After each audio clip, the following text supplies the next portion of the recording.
Hi, it's Audrey here.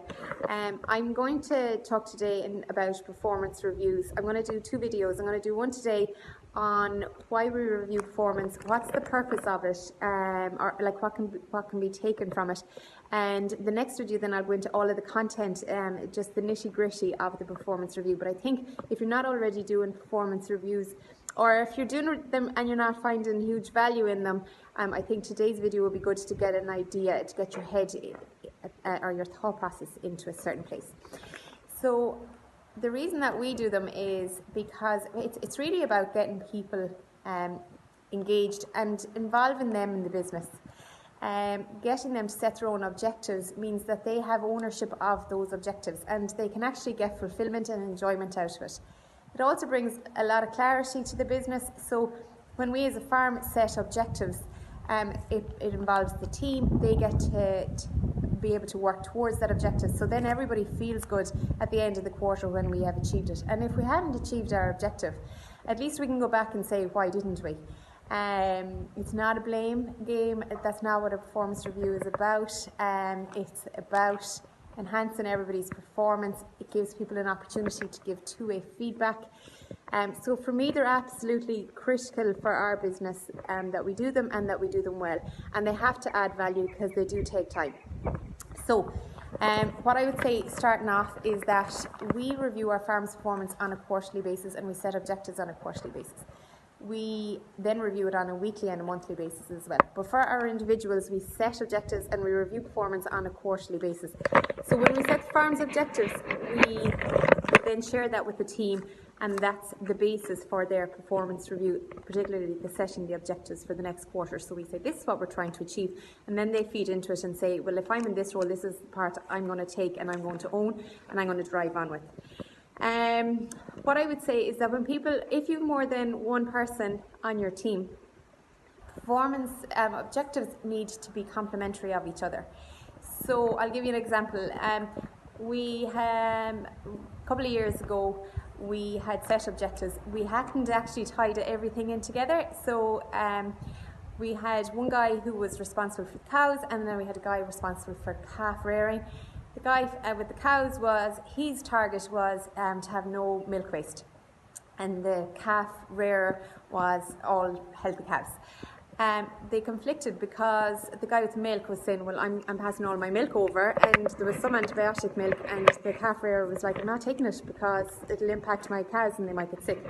Both were right, but it didn't help the situation, so they weren't on the same page. So I would say to bear that in mind. That was a big learning for us. I would say there should be no surprises in a performance review. There shouldn't be anything to come up new. Like if there has been an issue in the quarter, like it should have been discussed already. This is just a way to come back and talk to each other again. I would say that share any information beforehand. So if there's numbers like mastitis, body condition score, figures, whatever it is, that they are shared beforehand, and that both employer and employee can come prepared and have their thought process ready.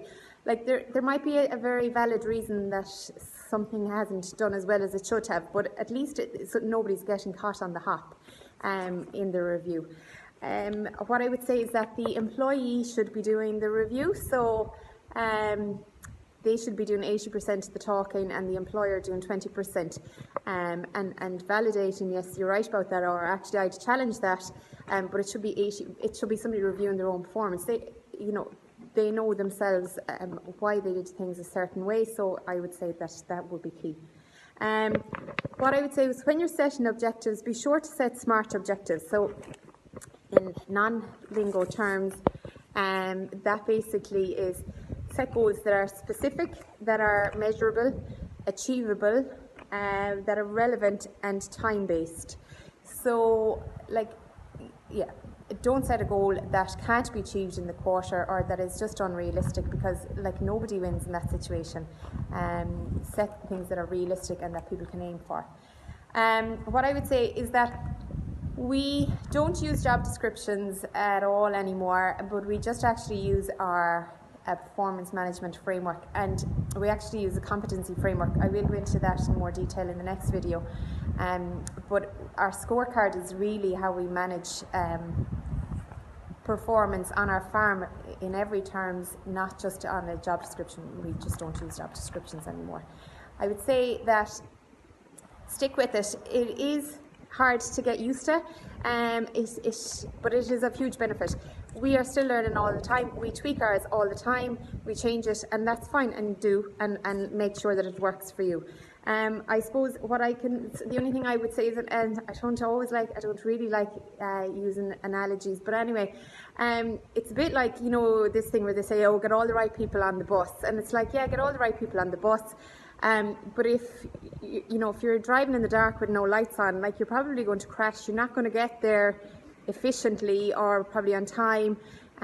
So I would say just put the lights on. Like, by having a performance review, you are putting the lights on. You're putting the light on. This is where we're trying to get to in this time frame. So I would say that stick with it, give it a go, and yeah, hope for the best.